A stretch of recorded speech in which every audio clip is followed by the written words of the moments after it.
Hey everyone, once again I welcome all of you in our platform Quantum Mind. So today in this video we will talk about the syllabus of chemistry. In the previous video we have already talked about the syllabus of physics in detail. तो I hope कि आपको वो जो है समझ में आ गया होगा, उसके डाउट्स क्लियर हो गए होंगे कि कहाँ से आपको कौन कौन सा चैप्टर करना है, कौन कौन से टॉपिक कहाँ से करने हैं।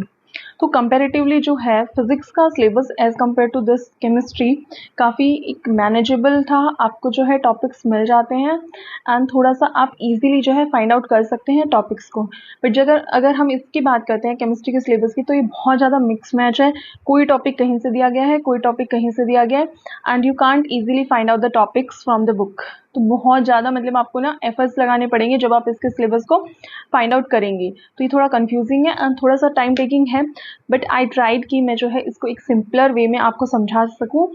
बहुत टाइम लगा है इसमें, but I am sure you gonna like it, कि आपको जो है थोड़ा सा समझ में आएगा एंड आपकी इससे हेल्प होगी। ठीक है, तो स्टार्ट करते हैं हम अपने केमिस्ट्री के सिलेबस को। तो इन्होंने जो है फर्स्ट टॉपिक दिया है matter, nature and behaviour, states of matter, states of matter के बारे में। तो ये जो टॉपिक है इसको हमें करना है, देखो ये जो फर्स्ट है इसका gases, liquid, solid, plasma and boss Einstein condense state. तो ये जो है आपको मिलेगा क्लास 9th के जो चैप्टर फर्स्ट है matter in our surrounding, matter in our surrounding chapter अगर आप देखेंगे तो वहाँ से जो है आपको ये टॉपिक्स मिल जाएंगे about the gases, properties of gases, liquids की प्रॉपर्टीज, सॉलिड्स की प्रॉपर्टीज एंड थोड़ा सा उन्होंने लास्ट में जो है टॉपिक दिया हुआ है plasma and boss Einstein condense state. तो आप ये वहाँ से पढ़ लीजिएगा और अगर कहीं और से भी आपको जो है ये टॉपिक मिलता है तो आप वहाँ से भी इसको जो है प्रिपेयर कर सकते हैं। Okay, now let's talk about the different topic, that is types of intermolecular forces. ये जो टाइप्स ऑफ इंटरमोलिकुलर फोर्सेस है ये आपको करना पड़ेगा स्टेट्स ऑफ मैटर चैप्टर से। And states of matter chapter है क्लास 11th का chapter number 5, class 11 chapter number 5 states of matter. ठीक है, वहां से आपको ये टॉपिक करना है। इसके बाद बात करें हम classification of matter into mixtures and pure substances, Henry's law, concentration of solution, ये सॉल्यूशन चैप्टर में चले गए। अब कंसंट्रेशन ऑफ सॉल्यूशन आपको करना है, ये Henry's law and concentration of solution, ये सारा आपको जो है ये मिलेगा आपको चैप्टर नंबर 2 सॉल्यूशन। अब आते हैं आगे वाले टॉपिक पे, ये है colloids, phases of colloids, Tyndall effect, Brownian movement, suspension. ये जो है कुछ टॉपिक्स ये आपको मिलने वाले हैं क्लास 9th के chapter 2 is matter around us pure, is matter around us pure वाले चैप्टर में से। ओके, इसके बाद है properties of matter, measurement of properties of matter, SI system of units, physical and chemical changes, laws of chemical combination, Gay-Lussac's law, Avogadro law, atomic and molecular masses, average atomic mass, mole concept and molar masses, percentage composition। ये आपको मिलेगा class 11th के chapter number 1 some basics concepts of chemistry में से। ठीक है, तो आप देख सकते हैं ये जो इन्होंने सिंगल टॉपिक दिया है matter, nature and behaviour, states of matter, जो फर्स्ट टॉपिक है, आप अपना सिलेबस जो है लेके बैठिएगा तभी आपको समझ में आने वाली है चीज़ें। तो ये देखिए इन्होंने ये वाला जो फर्स्ट टॉपिक है ये इन्होंने कितने सारे चैप्टर्स में से इंक्लूडेड है एंड कहाँ कहाँ से आपको पढ़ना है। Now let's come to structure of atom. Structure of atom जो है आपको इन्होंने दिया हुआ है Dalton's atomic theory, discharge tube experiments, J Thomson's model of atom, Rutherford's model of an atom, electronic configuration, formation of ions, characterization of elements as metals, metalloids or non-metals, isotopes, their applications, isobars and isotons। तो ये देखिए मैं आपको बता देती हूँ कहाँ कहाँ से आपको करना है। ये जो आप स्ट्रक्चर ऑफ एटम करेंगे ये आपको क्लास 9th का चैप्टर है 4 structure of the atom, class 9th का chapter number 4 structure of the atom से करना है। वहाँ से आपके मोस्टली टॉपिक्स इसके कवर हो जाएंगे। बट जब अगर हम बात करते हैं डाल्टन्स एटॉमिक थ्योरी की, तो डाल्टन्स एटॉमिक थ्योरी जो चैप्टर ये टॉपिक है आपको ये क्लास 9th का ही चैप्टर है एटम्स एंड मॉलिक्यूल्स, उसमें जो है एक टॉपिक मिल जाएगा। तो ये वहाँ से आपको जो है पढ़ना पड़ेगा। क्लास 9th का चैप्टर एटम्स एंड मॉलिक्यूल से आपको करना है ये डाल्टन्स एटॉमिक थ्योरी। ओके, वहाँ पे पोस्टुलेट दिए हुए हैं, पूरा जो गिवन है आप वहाँ से जो है पोस्टुलेट्स पढ़ सकते हैं डाल्टन्स एटॉमिक थ्योरी के, राइट। इसके बाद जो है आपको क्लास 11th का चैप्टर नंबर 2 है स्ट्रक्चर ऑफ एटम। वहाँ से जो है आपको ये डिस्चार्ज ट्यूब एक्सपेरिमेंट्स अच्छे से डिटेल वे में पढ़ लेने हैं एंड ये जो मॉडल वगैरह है वो भी आपको थोड़ा सा डिटेल वे में मिल जाएगा। तो क्लास 9 से भी कर लीजिएगा इसको स्ट्रक्चर ऑफ एटम को एंड क्लास 11 से भी आपको स्ट्रक्चर ऑफ एटम जो है कंप्लीट करना है। Now let's come to characterization of elements as metals, metalloids और नॉन मेटल्स। ये जो है ये आपको मिलेगा क्लास 10th का चैप्टर नंबर 3 है मेटल्स एंड नॉन मेटल्स में। वहां से जो है आपको ये सब मिल जाएगा। ओके, अब बात करते हैं हम अपने थर्ड टॉपिक की, जो कि है periodic classification of elements. Periodic classification of elements में आपको पीरियोडिक प्रॉपर्टीज के सारे बारे में पढ़ना है कि कौन कौन सी पीरियोडिक प्रॉपर्टीज है, उनका जो ऑर्डर है अलोंग द पीरियड क्या होता है, डाउन द ग्रुप क्या होता है, ये सब आपको देखना पड़ेगा। एंड ये मेंडेलीव पीरियोडिक लॉ क्या है, मॉडर्न पीरियोडिक लॉ क्या है, ये सब आपको एक डिटेल वे में पढ़ना है। तो ये जो है इनमें से कुछ कुछ चैप्टर मैंने अपने चैनल पे कराए हुए हैं। मेटल्स एंड नॉन मेटल्स का करा दिया है मैंने, स्ट्रक्चर ऑफ एटम वाला भी हो गया है क्लास 9th वाला। तो आप जो है एक बार उनको चेक कर लीजिएगा, आपका जो है क्विक जो है ना रिवीजन हो जाएगा एंड आपके पॉइंट्स भी क्लियर हो जाएंगे वहां से। ठीक है, तो आप देखना ये जो आपको करना है पीरियोडिक क्लासिफिकेशन ऑफ एलिमेंट्स वाला चैप्टर, ये आपको करना है चैप्टर नंबर 5 है periodic classification of elements. Class 10th का chapter number 5 periodic classification of elements. इसके बाद क्लास 11th का चैप्टर नंबर 3 है classification of elements and periodicity in properties. तो ये आपको यहाँ से करना पड़ेगा, classification of elements and periodicity in properties से करना है आपको क्लास 11th का चैप्टर नंबर 3, राइट। इसके बाद देखो इन्होंने एक और चीज दी है लास्ट में, जो है position of hydrogen in the periodic table.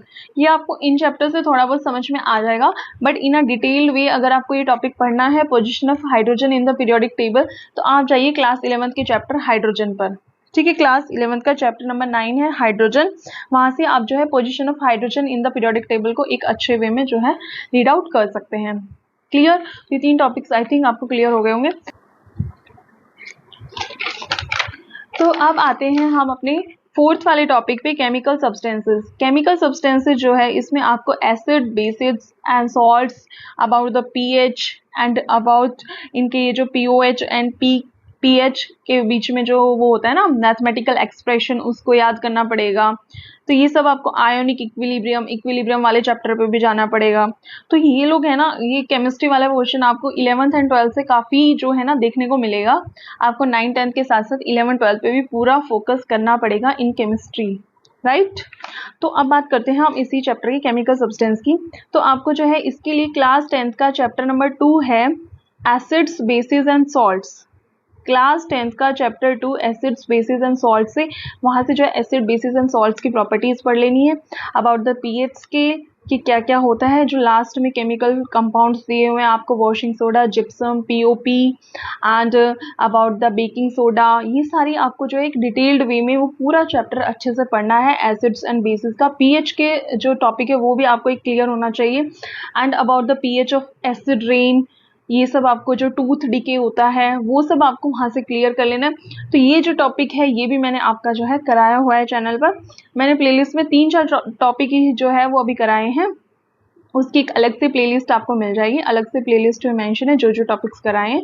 तो आप अगर उनको देखना चाहें तो आप एक बार देख सकते हैं उनको, ठीक है। Otherwise you have the book, तो आप अच्छे से वहाँ से प्रिपेयर कर लीजिएगा अपना, ओके। तो ये जो है केमिकल सब्सटेंसेस के लिए आपको बता दिया है क्लास 10 का चैप्टर नंबर 2 एंड एक क्लास 11 का चैप्टर नंबर 7 है इक्विलिब्रियम। इक्विलिब्रियम वहाँ से आपको जो है आयोनिक इक्विलिब्रियम, ये सब आपका रीड करना पड़ेगा अपना।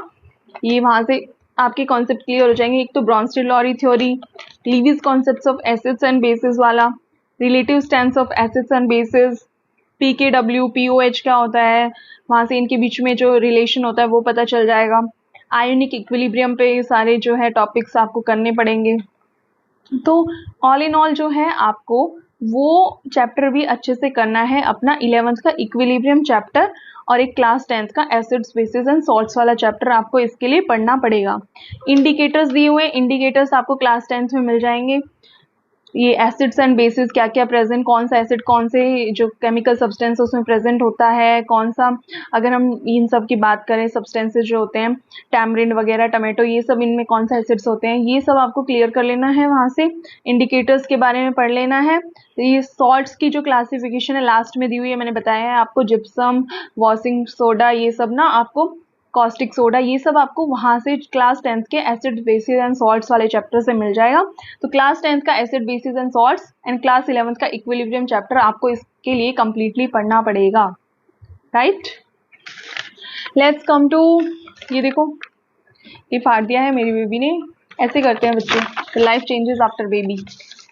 जोक्स अपार्ट, कंटिन्यू करते हैं हम अपना। ये देखिए नेक्स्ट टॉपिक है आपका केमिकल रिएक्शंस। केमिकल रिएक्शंस में आपको पढ़ना है formulation of chemical equations, balancing chemical equations, types of chemical equations with examples. तो ये केमिकल रिएक्शंस वाला चैप्टर भी मैंने करा दिया है, उसमें जल्दी फास्ट एक रिवीजन के तौर पर, ठीक है, तो आप उसको देख सकते हैं। इसमें आपको केमिकल इक्वेशन, ये वाला जो चैप्टर फर्स्ट है क्लास 10th का केमिकल रिएक्शन एंड इक्वेशन वाला, वो कर लीजिएगा, वो जो है इसके लिए इनफ रहेगा। उसमें सारे टाइप्स ऑफ रिएक्शंस क्या होते हैं, ऑक्सीडेशन क्या होता है, ऑक्सीडेशन की जो एप्लीकेशन है, rancidity, corrosion, about that you have to read everything, ठीक है। तो उस चैप्टर को आप डिटेल्ड वे में, जो चैप्टर फर्स्ट है केमिस्ट्री का क्लास 10th का केमिकल रिएक्शन एंड इक्वेशन, वहाँ से इसको कंप्लीट कर लेना है। Now let's come to metals and non metals. Metals and non metals में आपको इसमें क्लास 10th का भी करना पड़ेगा और क्लास 11th का भी करना पड़ेगा। क्लास 10th का आपको चैप्टर नंबर 3 करना है, metals and non metals. Class 12th का चैप्टर 6 है, general principles and processes of isolation. वहाँ से पूरा जो मेटलर्जी होता है ना, वो पूरा आपको प्रोसेसेस देखने पड़ेंगे, ओर्स क्या होते हैं, मिनरल्स क्या होते हैं, रिफाइनिंग प्रोसेस, एंड इनको जो हम कंसंट्रेशन ऑफ ओर करते हैं वो कैसे क्या करना है, सारे प्रोसेस, वैन एरकल मेथड, ये एवरीथिंग, जोन रिफाइनिंग मेथड, और ये सब आपको जो है वहाँ पे एक डिटेल्ड वे में ओर्स के बारे में आपको सारा कुछ पढ़ना पड़ेगा वहाँ से, ठीक है। चैप्टर नंबर 6 है I think, general principles and processes of isolation, ये है उस चैप्टर का नाम। वहाँ से जो है आपको मेटलर्जी पूरा पढ़ना है। Now let's come to carbon compounds. Carbon compounds देखो, इसमें है position of carbon in the periodic table, concept of hybridization, shapes of molecular structure formula, molecular models, types of reactions undergone by organic compounds, homologous series है आपकी। उसके बाद functional groups के बारे में you have to study, isomerism करना है, IUPAC nomenclature of organic compounds करने हैं। तो ये देखो, ये आपको कई सारे चैप्टर्स में से करना पड़ेगा ये वाला टॉपिक। तो एक तो ये आपको मेनली जो है क्लास 10th का chapter number 4 carbon and its compound, ये हमने इस वीक के उसमें भी दिया है, carbon and its compound, and उसमें बस इतना था कि इस बार जो है हम सिर्फ क्लास 10th का करेंगे, बाकी जो बच गए हैं topic we will deal in the upcoming weeks. तो इसमें जो है कार्बन कंपाउंड्स में आपको बताती हूँ कहाँ कहाँ से करना है। एक तो क्लास 10th का चैप्टर नंबर 4 है कार्बन एंड इट्स कंपाउंड्स। इसके बाद क्लास 11th का केमिकल बॉन्डिंग चैप्टर है, चैप्टर नंबर 4। वहाँ से जो है आपको ये हाइब्रिडाइजेशन का कॉन्सेप्ट वगैरह देख लेना है, shapes of molecular structural formula भी देख लेना है एक बार, मॉलिक्यूलर मॉडल्स कौन कौन से होते हैं, ये सब आप चैप्टर नंबर 4 है केमिकल बॉन्डिंग क्लास 11th का, वहाँ से करेंगे। इसके बाद ये है क्लास 11th का चैप्टर नंबर 12 ऑर्गेनिक केमिस्ट्री का है, some basic principles and techniques. Class 11th का chapter number 12 organic chemistry, some basic principles and techniques. वहाँ से जो है आप ये पढ़ लेंगे होमोलॉगस सीरीज ऑफ कंपाउंड्स, ये आपका चैप्टर नंबर 4 कार्बन कंपाउंड्स में क्लास 10th के दिया हुआ है, बट आप स्टिल जो है क्लास 11th का चैप्टर 12 पढ़ेंगे ऑर्गेनिक केमिस्ट्री का, some basic principles and techniques वाला। वहाँ से आपकी काफ़ी टॉपिक्स जो है क्लियर हो जाएंगे, फंक्शनल ग्रुप्स वगैरह के, ये आईयूपैक नॉमेनक्लेचर, नेमिंग कैसे करते हैं कंपाउंड्स की, वो सब चीज़ें आपकी क्लियर हो जाएगी वहाँ से। And let's come to next chapter, ये जो है क्लास 11th का चैप्टर नंबर 13 है हाइड्रोकार्बन्स। तो ये जो हाइड्रोकार्बन्स का टॉपिक दिया हुआ है इन्होंने, ये आपको वहाँ से करना है, क्लास 11th का चैप्टर नंबर 13 हाइड्रोकार्बन्स। इसके बाद जो है एल्कोहल्स वाला चैप्टर एंड कार्बोक्सिलिक एसिड, इसके लिए आपको करना पड़ेगा क्लास 12th का चैप्टर नंबर 11 है एल्कोहल्स, फिनोल्स एंड ईथर्स, इसमें से आपको एल्कोहल्स वाला पोर्शन कर लेना है। एंड चैप्टर नंबर 12 है कार्बोक्सिलिक एसिड वाले, तो कार्बोक्सिलिक एसिड का वहाँ से आप कर लेंगे। तो कार्बोक्सिलिक एसिड हो गया। इसके बाद functional group analysis of carboxylic acid, ये सब उसी में हो जाएगा कार्बोक्सिलिक एसिड वाले चैप्टर से।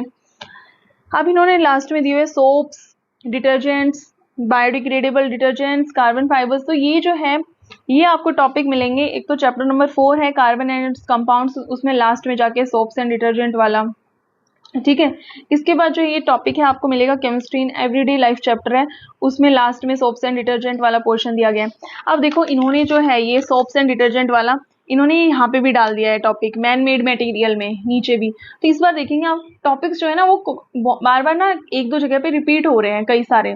इन्होंने एक ही टॉपिक को दो दो तीन तीन जगह पे दे दिया है सेम, तो आप देख लेना उसको। तो इन्होंने जो है ये वाला टॉपिक रिपीट किया है सोप्स एंड डिटर्जेंट वाला, इसमें इन्होंने नीचे भी दे दिया है मैन मेड मटेरियल वाले पोर्शन में, ठीक है। अब हम बात कर लेते हैं इसकी मैन मेड मटेरियल वाले को, थोड़ा सा देख लेते हैं। मैन मेड मटेरियल में सैरेमिक, सीमेंट, ये जो है सीमेंट वाला आप कर लेंगे पी ब्लॉक एलिमेंट में, थोड़ा सा गिवन है।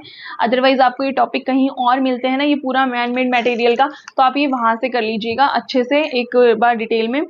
इसके बाद ये जो सारे टॉपिक ना मटेरियल साइंस के हैं मेनली, तो मटेरियल साइंस वाले बुक में मिलेंगे आपको ये सारा, सीमेंट क्या है, सेरेमिक्स क्या है। तो एक बार आप इन सब टॉपिक्स को डिटेल में अगर आपको नेट वगैरह पे सर्च करके मिलता है इनके बारे में, तो वहां से जो है इनको प्रिपेयर करना अपना। इसके बाद देखो सोप्स एंड डिटर्जेंट फिर से दे दिया इन्होंने। सोप्स एंड डिटर्जेंट मैं बता चुकी हूँ, केमिस्ट्री इन एवरीडे लाइफ में लास्ट में भी है एक टॉपिक, और एक है कार्बन कंपाउंड्स में भी लास्ट में गिवन है, वहां से कर लीजिएगा। पॉलीमर्स, पॉलीमर्स आपको चैप्टर नंबर 15 क्लास 12 का पॉलीमर्स का पूरा ही चैप्टर है, वहां से पढ़ना पड़ेगा। Fibres and plastics, fibres and plastic आपको क्लास 8 के chapter number 3 synthetic fibres and plastics वाले जो चैप्टर है उसमें मिल जाएगा, तो वहां से आप एक बार देख लीजिएगा इसको। तो ये मैन मेड मटेरियल वाला भी बहुत आपको डिफरेंट जो चैप्टर्स है वहां से देखने को मिलेगा। तो मैंने जो है एक मोटे तौर पे आपको बता दिया है कि कौन कौन सा टॉपिक आपको कहाँ से करना है। थोड़े से कंफ्यूजन है इस वाला जो आपको टॉपिक दी गए हैं, मिक्स मैच वे में है, आपको इजीली जो है नहीं मिलेंगे, पर still I tried my best. तो आई होप कि आपको ये जो है वीडियो पसंद आई होगी। फिजिक्स वाली वीडियो किसी ने नहीं देखी है तो वो देख लेना। और ये था केमिस्ट्री का जो सारे टॉपिक्स हमें कहाँ से कौन कौन से चैप्टर से प्रिपेयर करने हैं। तो आई थिंक अब आपको चीज़ें क्लियर हो गई होगी केमिस्ट्री की भी। आपको ये वीडियो सच में अच्छी लगी and it is helpful to you, तो प्लीज़ इसको लाइक कीजिएगा एंड चैनल को सब्सक्राइब करना। Thank you, see you in the next video, bye bye.